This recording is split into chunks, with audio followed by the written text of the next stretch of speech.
by Penguin.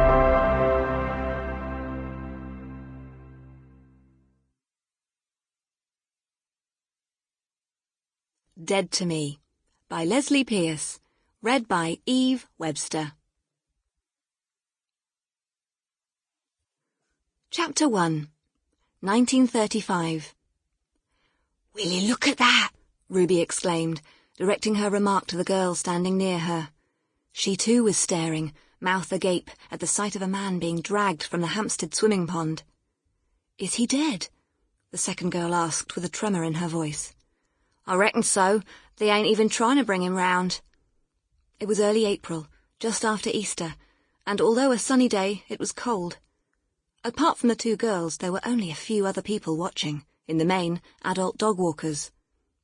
The girls watched in silence as the two burly policemen continued to haul the sodden body up onto the path beside the pond, and then onto a stretcher manned by two ambulancemen. There were 3 swimming ponds on the heath, one mixed bathing, and the other 2 for single sex only. All 3 were surrounded by thick bushes and trees, and fenced in. The ladies' pond was almost impossible to see into, as the foliage was so dense, but the drowned man had chosen the mixed pond, and as a section of hedging had been cut back to enable a fence repair, the girls could see very clearly. Ruby felt an odd little stab of emotion as she saw the ambulance man cover the drowned man's face.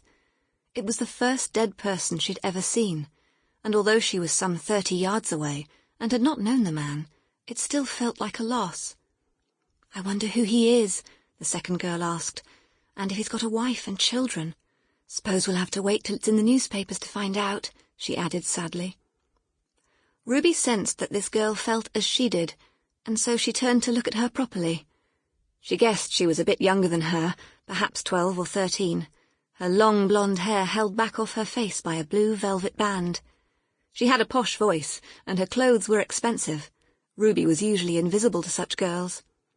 "They'll only write about him if he was rich or important. No one cares why poor people die," she said with authority. "Do you live round here? I ain't seen you afore." "I live the other side of Hampstead Village, down near Swiss Cottage," the blonde said. "I don't normally come up on the heath on my own. Mother thinks murderers prowl up here." Ruby liked the way she said that, like she was scoffing at her mother's opinion. "Do murderers prowl looking for people to kill?" she asked, grinning because she liked the image. "Don't they usually kill someone they know? Anyway, what's your name and how old are you?" she asked. "Verity Wood, and I'm 13. How about you?" "Ruby Taylor, and I'm 14. I live in Kentish Town, and it ain't nice like round here. 'Spect your ma would have a fit if she knew you was talking to the likes of me." "I don't much care what she thinks." Verity tossed her head and her shiny hair flicked back over the shoulder of her coat. "Where do you think they'll take that man's body? Will the police find out where he comes from?"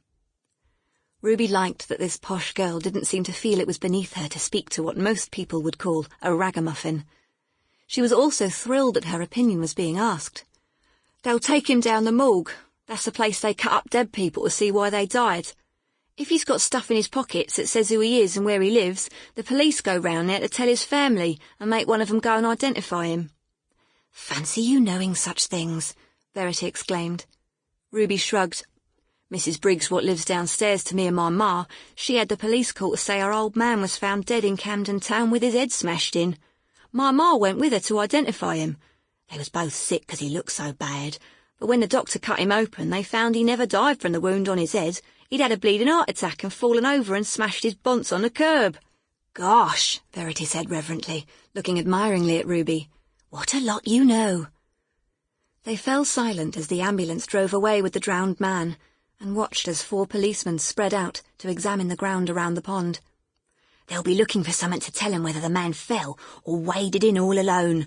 But if they find other footprints or something, they may think someone pushed him in or even killed him first and dumped his body in the water," Ruby said knowledgeably. "I reckon he was killed and they dumped him in there last night after the pond closed." Ruby was very interested in detective work. Coming from rough, slummy Kentish Town, she was used to seeing policemen searching for evidence after a crime. She'd often been questioned about whether she'd seen this or that person, and just as often she questioned the young constables about the Sample complete. Ready to continue?